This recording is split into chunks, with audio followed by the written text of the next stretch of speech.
हम शिक्षक हैं और हम शिक्षक का पद मांग रहे हैं। अभी तक क्या था कि हम संघर्ष करते थे, हमें आंदोलनकारी कहा जाता था, हमें कहा जाता था कि विपक्ष के लोग बैठाए हुए लोग हैं, उनको फंडिंग होती है। कसम खा करके वही बाबा साहब को जो है संवैधानिक व्यवस्था को कुचल रहे हैं। इनके ऊपर कड़ी से कड़ी कार्रवाई होना चाहिए ताकि भविष्य में ऐसा मनुवादी अधिकारी पैदा न हो। ठीक है, खाली बोलने से नहीं होता है, कोई ट्वीट करने से नहीं होता है, ग्राउंड लेवल पर आके रियलिटी देखिए कि लड़कियों के साथ सच में किस टाइप की बर्बरता की जा रही है। एक बात आपको बता रहा हूँ, कोर्ट के अंदर की बात बता रहा हूँ, जो कि बाहर शायद नहीं करनी चाहिए। यही अधिकारी कहते थे कि अगर उनको बाहर करेंगे तो ब्लंडर हो जाएगा। काहे का ब्लंडर भैया? बताइए, उत्तर प्रदेश में 85% लोग हैं पिछड़े दलित, और उन्हीं के आरक्षण पर कुठाराघात हुआ, उनके बच्चों को लाठियां खाने के लिए मजबूर किया। कल शाम को जानकारी हम लोगों को मिली कि 2 लोगों के माध्यम से इन अधिकारियों ने वहां पर एक अपील दाखिल करवा दी है ताकि इनको कुछ करना ना पड़े। हमारे घर परिवार को छोड़ के अगल बगल के लोगों ने कहा कि अरे लफंगे हैं, केवल लखनऊ में घूमने टहलने जाते हैं, दिन रात वहाँ जिंदाबाद मुर्दाबाद करते हैं। मुझे तो अब शर्म कहने में भी शर्म आती है कि मैं उसी संस्था का जो है पीड़ित हूँ जिसके सपनों को 4 साल से पिछले जो है पत्थरों के बीच में कुचल दिया। मैं आपसे कहना 69,000 शिक्षक भर्ती मामला का जो गुत्थी है सुलझे नहीं सुलझ रहा है। पिछले कई वर्षों से अगर अभ्यर्थियों की बात कही जाए तो लगातार धरना प्रदर्शन दे रहे हो। ये धरना प्रदर्शन आज यहाँ पहुँच गया है कि कोर्ट और कचहरी के चक्कर लगा रहे हैं अभ्यर्थी। ये मामला सुलझे नहीं सुलझ रहा। अभ्यर्थी एक बार फिर से धरना प्रदर्शन पर बैठ गए। आपको बता दें कि हाईकोर्ट के फैसले के बाद से अभ्यर्थियों में एक बार फिर से आक्रोश उत्पन्न हो गई है। हाईकोर्ट ने यह फैसला सुनाया है कि फिर से शिक्षक भर्ती की नई मेरिट लिस्ट उत्तर प्रदेश सरकार को जारी करना है। अब इसमें अभ्यर्थी इस मामले को लेकर काफी ज्यादा टेंशन में आ गए हैं कि जो नई लिस्ट जारी होगी उसमें क्या कुछ फैसला सुनाया जाएगा। अभ्यर्थियों के अपने अपने तमाम पॉइंट्स हैं। अभ्यर्थियों के बीच में मैं मौजूद हूं और इनसे जानने का प्रयास करेंगे कि ये इनकी क्या क्या मांग है सरकार से। क्या नाम होगा आपका? मेरा नाम वीर है, मैं प्रयागराज से हूँ। जी, देखिए, हमारी सिर्फ और सिर्फ एक मांग है। हमने कोई अलग संविधान की मांग नहीं की है, क्योंकि हमें राज्य नहीं चाहिए, न हम लोकसभा की सीट मांग रहे हैं। हम शिक्षक हैं और हम शिक्षक का पद मांग रहे हैं। अभी तक क्या था कि हम संघर्ष करते थे, हमें आंदोलनकारी कहा जाता था, हमें कहा जाता था कि विपक्ष के लोग बैठाए हुए लोग हैं, उनको फंडिंग होती है। लेकिन अब माननीय हाई कोर्ट ने भी मान लिया कि हाँ, ये बच्चे सही थे और इन्हें न्याय मिलना चाहिए। माननीय योगी जी ने इस बात को स्वीकार किया 2022 में कि हाँ, गलतियाँ हुई हैं हमसे। उन्होंने 6,800 की लिस्ट निकाली, लेकिन हमें नियुक्ति नहीं मिल पाई। अधिकारी क्या किए, उसमें हिला हवाली किया, मामला कोर्ट में चला गया और कोर्ट में ढाक से लड़ने के बाद अब हमें दोबारा जीत मिली है। हमें डर इस बात का था कि कहीं फिर से दोबारा ऐसा ना हो कि हाई कोर्ट का फैसला आए और फिर से सुप्रीम कोर्ट न चला जाए, क्योंकि इससे पहले हो चुका है हमारे साथ। क्योंकि बहुत सारे मीडिया के लोग, बहुत से बाहर के लोग, तमाम लोग ऐसा बोलते हैं कि जब हाई कोर्ट का नियम आगे आदेश तो क्यों धरना कर रहे हैं आप लोग। तो उनको जवाब देना चाहते थे हम लोग कि नहीं, हम धरना नहीं कर रहे हैं, हमें डर है, क्योंकि सरकार वही है, अधिकारी वही है। जो 4 साल हम लोगों का छीना गया है, हमारा सम्मान, हमारा अधिकार छीना गया है, इन्हीं अधिकारियों ने छीना है। हमें इन पर भरोसा नहीं है, क्योंकि हमें नौकरी तो मिल जाएगी, हाई कोर्ट से मिलेगी, सुप्रीम कोर्ट से मिलेगी, मिल जाएगी, लेकिन जो हमारा 4 साल चला गया ना मैम, वो वापस नहीं आएगा। आपने एक बात बोला कि विपक्ष पे ब्लेम लगाया जाता था कि विपक्ष के लोग इन लोगों को बैठाए हैं धरना प्रदर्शन करने के लिए। इस पर क्या कहना चाहेंगे? किस तरीके से छात्रों को क्या इस देश में या फिर इस राज्य में ये कहा जाता है कि तो विपक्ष के आदमी हैं? देखिए, जब सरकारें क्या करती है ना मैम, जैसे आप अगर कोई अपनी मांग को लेकर आप आंदोलन होते हो आंदोलनकारी, तो आपको आंदोलनकारी कहा जाता है, आपको विपक्ष के लोग कहा जाता है। प्रदेश सरकार में बैठे हुए बहुत बड़े मंत्री हैं, उन्होंने कहा कि सपा के लोग हैं और ये लात खाने लोग हैं, लात खाने लोग योग्य हैं ये। तो हम ये उनसे कहना चाहते हैं कि जो विसंगतियाँ हुई, 6,800 की लिस्ट क्या मायावती ने निकाली या अखिलेश ने निकाली? वो माननीय योगी जी ने निकाली। आपने स्वीकार किया कि हाँ, कुछ गड़बड़ियाँ हुई हैं, आपने घोटाले को विसंगति का नाम दे दिया। हम खुश थे, हमें नहीं घोटाला उजागर करना था, हमें नौकरी करनी थी, क्योंकि हम कोई नेता राजनेता परिवार से नहीं है, हम गरीब पिछड़े परिवार से आते हैं, हमें नौकरी चाहिए। उन्होंने विसंगति की, हमने स्वीकार किया। योगी जी की जय जयकार की, विधानसभा चले गए, चुनाव जिताया, फिर से मुख्यमंत्री बन गए, शिक्षा मंत्री बन गए, उनको उनकी सीटें मुबारक हो, लेकिन हमें हमारा पद चाहिए ना। अब माननीय हाई कोर्ट ने भी फैसला दे दिया है हमारे पक्ष में। क्या वो भी सपा के लोग हैं क्या वहाँ बैठे हुए? जो जज उन्होंने निर्णय दिया है, क्या वो विपक्ष के लोग हैं क्या? हमारे पर आरोप लगते रहे हैं, लेकिन समय समय पर हमने ये सिद्ध किया है कि हम जायज़ लोग हैं, हमें हमारे पद पर नौकरी दिया जाए। जो आपके लोग हैं विभाग में जो बैठे हुए, जिनको निकालने में आपको तकलीफ हो रही है, एक बात आपको बता रहा हूँ, कोर्ट के अंदर की बात बता रहा हूँ, जो कि बाहर शायद नहीं करनी चाहिए। यही अधिकारी कहते थे कि अगर उनको बाहर करेंगे तो ब्लंडर हो जाएगा। काहे का ब्लंडर भैया? मतलब हमारा अधिकार छीना जा रहा है, कोई ब्लंडर नहीं हो रहा है। हम संघर्षों पर संघर्ष कर रहे हैं सड़कों पर, कोई ब्लंडर नहीं हो रहा है। हमारे सपनों को रौंद दिया गया, हमारे बच्चे आज दर-दर की घुटोकरे खा रहे हैं। कोई ब्लंडर नहीं हो रहा है, उनकी नौकरी जाके ब्लंडर हो जाएगा। अगर यही ब्लंडर है तो फिर हम लोग को नौकरी कौन देगा? ठीक है, तो यानी कि ये सरकार में ये है कि अधिकारी को लेकर खास करके आप लोगों के अंदर ज़्यादा डर और नाराज़गी है। बार बार आप लोगों के बातों में मैंने इस बात को सुना जिक्र करते हुए कि अधिकारी तो वही हैं। क्या कहना चाहेंगे आप? हाँ, ये बात तो आपने सही कहा कि जो चोरी किए हैं उन्हीं को फिर से ये कहा गया है कि ये चीज़ें सही की जाएं, तो कैसे सही हो जाएंगी? देखिए, हम लोगों का डर भय जो यही है कि 69,000 शिक्षक भर्ती में इतने बड़े पैमाने पे जो घोटाला हुआ और माननीय मुख्यमंत्री जी मान गए, माननीय शिक्षा मंत्री जी मान गए, केशव प्रसाद मौर्य जी मान गए, अनुप्रिया पटेल जी मान गई, लेकिन सबके मान लेने के बावजूद जो इससे अफेक्टेड हैं, जो इससे परेशान हैं, हताश हैं, निराश हैं, वो लोग तो वहीं पे बने हुए हैं ना।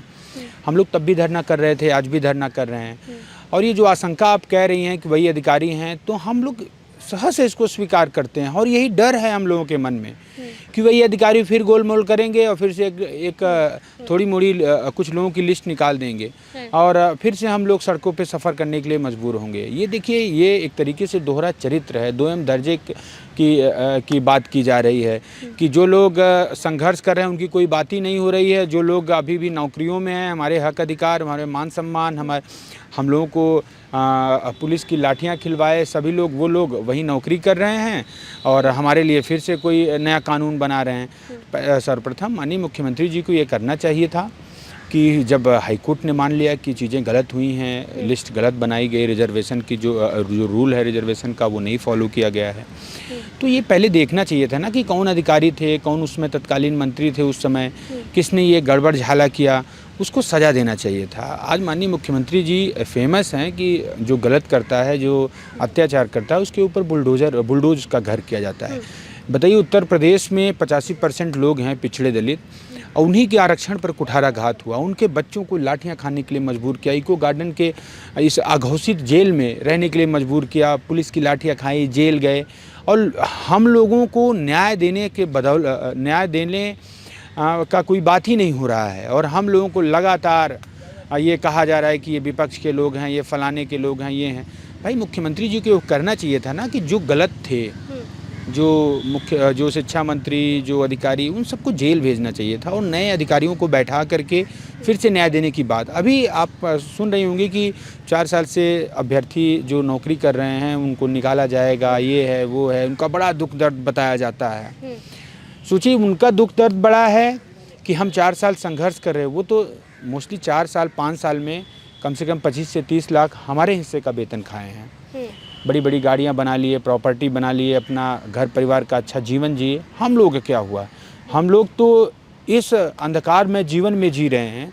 हमको तो पता ही नहीं होता कि मतलब लोन क्या होता है, कहाँ से गाड़ियाँ ली जाती हैं, कहाँ से ये बड़ी बड़ी प्रॉपर्टी ली जाती है। भाई, लोग परेशान हैं कि उन्हें कैसे वो लोग अपना लोन भरेंगे, कैसे EMI भरेंगे। ये उससे परेशान होने से ज़्यादा इम्पॉर्टेंट है कि जिन लोगों ने आज तक सफ़र किया, जिन लोगों ने लाठियां खाई, उनके बारे में सोचना चाहिए। भाई, उनको सरकार BSA बना दे, IAS बना दे, हमें कोई फ़र्क नहीं पड़ता, उनको फ्री में वेतन दे, कोई फ़र्क।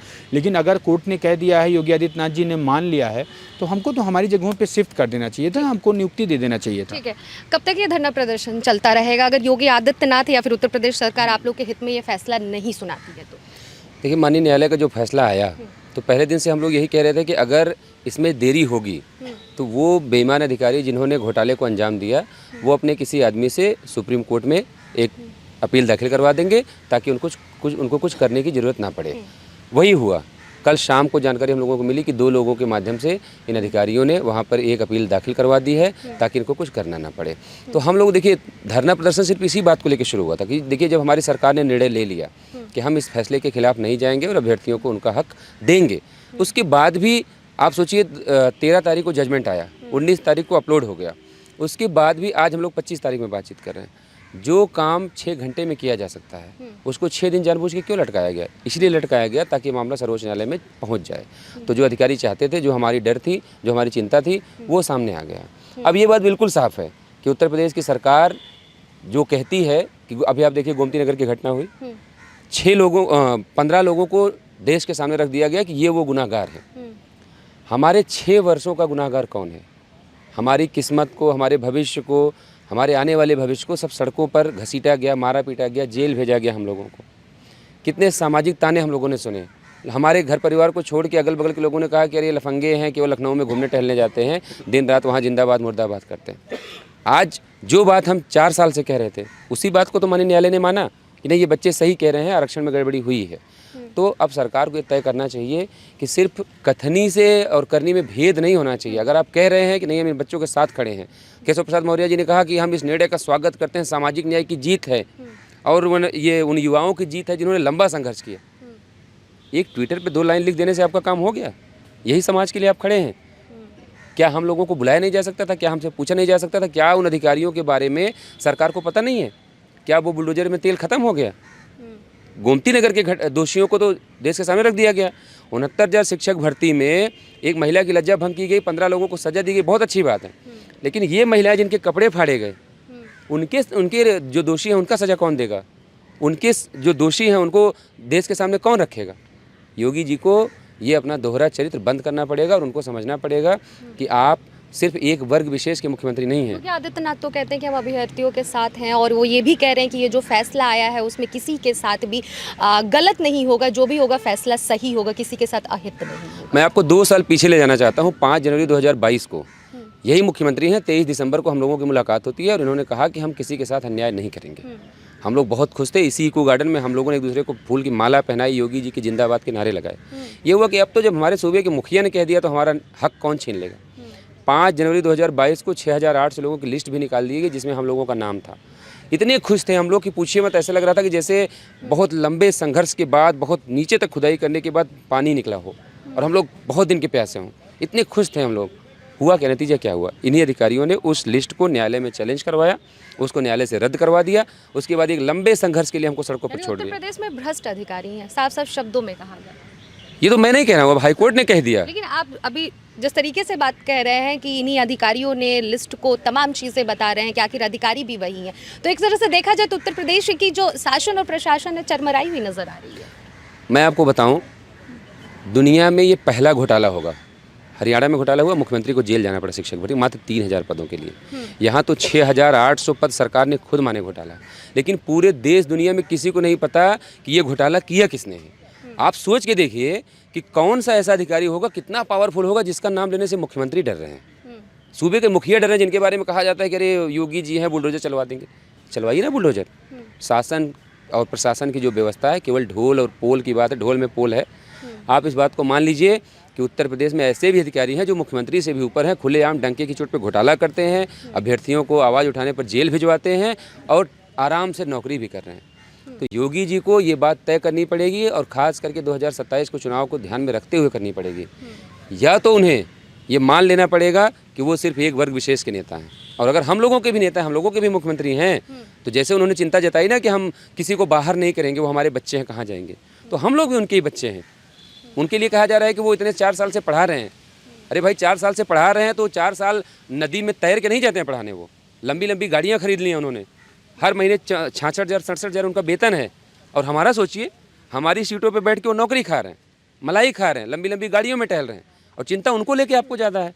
होना तो ये चाहिए था, न्याय इस बात का था कि 24 घंटे के अंदर में अगर मुख्यमंत्री ने निर्णय ले लिया कि हम इस फैसले के खिलाफ नहीं बढ़ेंगे, तो आपको क्या समझ में आ रहा है? 24 घंटे के अंदर में इन अधिकारियों को लिस्ट जारी कर देनी चाहिए थी, जिनको आप 4 साल से वेतन दे रहे हैं। आप उनसे, आप जिस कंपनी में काम कर रहे हैं, जिस न्यूज़ एजेंसी में हैं आप, आपके चैनल के मालिक के पास आपका डेटा नहीं होगा, सारी डिटेल होगी। जिस दिन उसको निकालना होगा तुरंत एक नोटिस पकड़ाएगा, आपको बाहर कर देगा। जिसको नया रखना होगा तुरंत बैठा भी लेगा।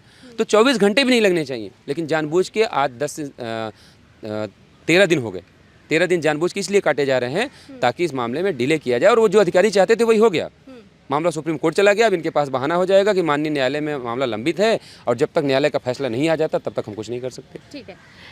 उत्तर प्रदेश सरकार में कहा जाता है कि महिलाओं की सुरक्षा को सबसे पहले ध्यान में रखा जाता है और महिलाओं को सबसे पहले हर चीज़ में आगे किया जाता है। जो धरना प्रदर्शन आप दे रही हैं इन लोगों के साथ बैठकर, इस पर क्या कहना चाहेंगे? महिलाओं को लेकर यूपी गवर्नमेंट की क्या थिंकिंग है? मेरा नाम एकता है, मैं जौनपुर से हूँ। बस यही कहना चाहते हैं, देखिए सरकार से हमारी लड़ाई नहीं है, यहाँ पे जो अंदर बैठे भ्रष्ट अधिकारी हैं उनसे हमारी लड़ाई है। ये वही अधिकारी हैं जिन्होंने हमारी लिस्ट लाने से हमें जो है हमारी नौकरी से वंचित कर दिया था और एक बार फिर से इन्हीं के हाथ में हमारी लिस्ट बनाने का जिम्मा दे दिया गया है। तो हमें इन पर कतई भरोसा नहीं है, क्योंकि विश्वास नाम की चीज़ इन्होंने रखी ही नहीं है। ये वही लोग हैं जिन्होंने हमें हमारी नौकरी से वंचित किया था। और 2 दिन पहले की अगर मैं बात करूँ तो यहाँ पे जनरल के बच्चे भी आए हुए थे, SCRT कार्यालय की मैं बात कर रही हूँ, और वहाँ पे दलित पिछड़े वर्ग के भी बच्चे थे। लेकिन इन लोगों को इतनी ज़्यादा वरीयता दी जा रही थी, इतनी ज़्यादा प्रायोरिटी दी जा रही थी कि इनका धरने को जो है सराहना की जा रही थी और हमारे बच्चों को जो है वो बिठा दिया जा रहा था कि भाई चुप रहो, आप लोग बैठे रहो, आप लोग शांति से रहो, या तो आपको हटा दिया जाएगा यहाँ से। रात के 12:30 बजे इतनी तेज़ बारिश हो रही थी, बहुत तेज़ आंधी तूफान भी चल रहा था। उस समय लड़कियों को वहाँ से SCRT कार्यालय से हटा दिया जाता है, जहाँ योगी के राज में कहा जाता है कि बहन बेटियाँ सड़कों पे सुरक्षित हैं। क्या आपके शिक्षा निदेशालय में लड़कियाँ सुरक्षित नहीं थी, जो आपको 12:30 बजे रात को इतनी तेज़ धूप, इतनी तेज़ बारिश में भी आपको लड़कियों को वहाँ से हटाना पड़ा? तो बहुत ही ज़्यादा निंदनीय है और इसके लिए मैं कहना चाहूँगी कि भाई आप इस पर प्लीज़ काम करिए, बिल्कुल, क्योंकि खाली बोलने से नहीं होता है, कोई ट्वीट करने से नहीं होता है। ग्राउंड लेवल पर आके रियलिटी देखिए कि लड़कियों के साथ सच में किस टाइप की बर्बरता की जा रही है। आपका क्या नाम होगा? मैं धनंजय गुप्ता देवरिया से हूँ। मैं आपको बता दूं कि मैं हिंदू युवा वाहिनी का कार्यकर्ता, माननीय मुख्यमंत्री जी का कार्यकर्ता रह चुका हूँ।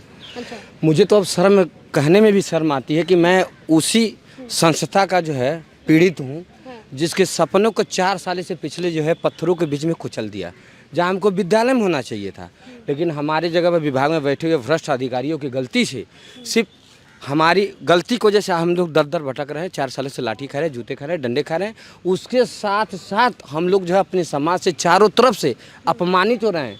यहाँ तक कि हम लोग को क्या बताएं, अब तो ऐसा लगता है कि जैसे बहुत बड़ा दुनिया में क्राइम कर चुके हैं। लेकिन वही देखिए बेशर्मी का हद तब हो जाती है, वही विभाग के बैठे हुए अधिकारी जो डंके के चोट पर कहता कि एक भी सीटों का घोटाला नहीं हुआ। आज माननीय हाईकोर्ट का आदेश आता है, उसमें पता चला पूरा जग जाहिर है। मुख्यमंत्री जी ने इसको सराहना किया, सभी लोगों ने एक्सेप्ट किया कि घोटाला हुआ है। लेकिन आज भी क्या हमारे माननीय मुख्यमंत्री जी कमज़ोर हो गए हैं? हमें तो बड़ा खुशी हुई थी कि हमारे गोरखपुर से जो है हमारे माननीय सांसद से माननीय मुख्यमंत्री बने कि जो कोई भी काम मेरा फंसे, हमने माननीय मुख्यमंत्री से मिला, मेरा चेहरे तक पहचानते हैं। माननीय मुख्यमंत्री जी कहा करते थे कि आपका मामला, तुम्हारा मामला कोर्ट में है, जैसे कोर्ट से आएगा तुरंत तुम्हारा त्वरित निदान हो जाएगा। माननीय मुख्यमंत्री जी, जिस अधिकारी के भरोसे आप चल रहे हो ना, आपको दोबारा मठ में बैठा देंगे। ये कि इनके बारे में पहली बार जांच होना चाहिए। ये विपक्षी पार्टियों से हम लोग को कहते हैं ना, विपक्षी से जो है बैठाए हुए हैं, तो हम लोग नहीं बैठाए हुए। विभाग में आपके अभी प्रवक्ता ने, हमने सुना टीवी चैनल पर प्रवक्ता करी कि सपा के टाइम के ये अधिकारी हैं। आपके प्रवक्ता कह रहे हैं सबसे पहले इस अधिकारी की जांच करिए, प्रॉपर्टी की जांच करिए। आपकी ईडी और सीबीआई बहुत तेज है, ये राजनीतिक छवि खराब कर रहे हैं। और सबसे बड़ी बात, जो हजारों सालों से जैसे पिछड़े और दलितों के दमनकारी नीति अपनाई जाती थी, आज भी वही मनुवादी अधिकारी हमारे पिछड़े दलितों भाइयों बहनों का अधिकार और समाज का अधिकार खा रहे हैं। जब तक आप इनके ऊपर ऐसा कोई कृत्य नहीं करेंगे, तब तक ऐसे अधिकारी हमेशा पैदा होते रहेंगे और आप जैसे लोगों को जो है राजनीतिक छवि खराब करते रहेंगे। ठीक है, आपने बोला कि मुख्यमंत्री योगी आदित्यनाथ के एरिया के हैं, देवरिया के हैं, और सांसद से मुख्यमंत्री बने, बहुत सारी उम्मीद थी आपको कि वो आप लोगों का कहना सुनेंगे, और आपसे कई बार आपने अभी बोला कि सामने सामने फेस टू फेस बातें हुई हैं। मुख्यमंत्री योगी आदित्यनाथ, विधानसभा चुनाव फिर से आ रहा है, अगर मुख्यमंत्री योगी आदित्यनाथ की बात कही जाए तो जिस तरीके से आप छात्रों का जो कहना है कि पिछले कई वर्षों से आप लोग संघर्ष कर रहे हैं, क्या लग रहा है इस बार युवा उन्हें जिताने वाले हैं? मैडम युवा हैं आप जी। मैडम जी, आपके चैनल से, तमाम चैनल के माध्यम से हम लोग जो धरना प्रदर्शन पिछले 4 साल कहते थे, माननीय मुख्यमंत्री जी इस मैटर को जो है संज्ञान में ले लीजिए। नहीं तो जितने हमारे खास करके पिछड़े दलित के नेता हैं, वो उप मुख्यमंत्री चाहे मुख्यमंत्री का प्रधान बन निकला, उसका जीता जाता उदाहरण है लोकसभा का चुनाव का जो रिजल्ट। हम लोग चिल्ला कहते थे हम लोग किसी पार्टी के नहीं, हम लोग फंडेड नहीं हैं। लेकिन वो अधिकारी माननीय मुख्यमंत्री पता नहीं कितना मजबूत अधिकारी हैं, गुमराह करके उसका नतीजा है। अभी भी हम लोग पिछले 6 दिनों से धरना कर रहे हैं कि हम लोग को डर है कि ये अधिकारी अपने लोगों को भेज करके सुप्रीम कोर्ट में चले, और उसका जो नतीजा सामने आया, सुप्रीम कोर्ट में चैलेंज हो चुका है, वो भी अचयनित जनरल की वजह से।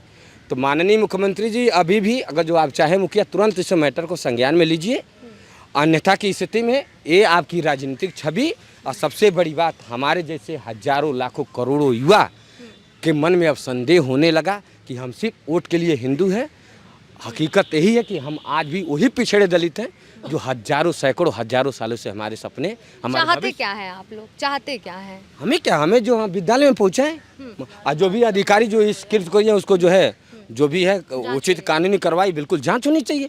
एक अधिकारी क्या माननीय मुख्यमंत्री जी से बड़ा हो गया, माननीय प्रधानमंत्री जी से बड़ा हुआ? ये भी संवैधानिक अधिकार के दम पर, बाबा साहब के संविधान के दम पर जो IAS ऑफिसर बने हैं।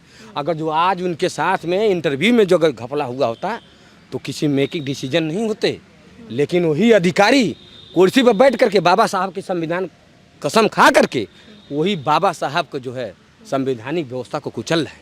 इनके ऊपर कड़ी से कड़ी कार्रवाई होना चाहिए ताकि भविष्य में ऐसा मनुवादी अधिकारी पैदा न हो। ठीक है, तो ये थे हमारे साथ कुछ छात्र इको गार्डन में लगातार कई दिनों से धरना प्रदर्शन दे रहे हैं हाईकोर्ट के फैसला आने के बाद से। इन लोगों का मांग ये है कि जो उत्तर प्रदेश सरकार में जो अधिकारी हैं वो गैर कानूनी तरीके से कार्य करते हों। जिस बात का डर इन छात्रों को था कि हाईकोर्ट के फैसला आने के बाद से सुप्रीम कोर्ट में ये फैसला टाल बटाल करके पहुंचा दिया जाएगा और फिर कई लंबे अरसों दिनों तक इन लोगों को इंतजार करना पड़ेगा कि अब जाकर फैसला आएगा, और उसी बात का जो इन लोगों को डर था वही काम हो रहा है। उत्तर प्रदेश सरकार की बात कही जाए, योगी आदित्यनाथ को लेकर भी तो तमाम छात्रों ने अपनी अपनी बातें रखी हैं कि योगी आदित्यनाथ अपने अधिकारियों के सहारे पर नाचते हैं और यही अधिकारी एक दिन उनको मठ में फिर से पहुंचाएंगे। लोकसभा चुनाव के परिणाम को लेकर भी छात्रों ने कहा कि लोकसभा चुनाव में जो करारी हार मिली है उसका यही नतीजा रहा है कि छात्रों के साथ नाइंसाफी हुई है और गैर कानूनी कार्य जो उत्तर प्रदेश में हो रहा है इसी का वो नतीजा है कि लोकसभा चुनाव में बीजेपी को हार का सामना करना पड़ा है। अब देखना ये होगा कि इन छात्रों के हित में फैसला आता है या फिर नहीं आता है। कैमरा पर्सन सत्यनारायण के साथ आनंद मिश्रा, 4 PM न्यूज़, लखनऊ।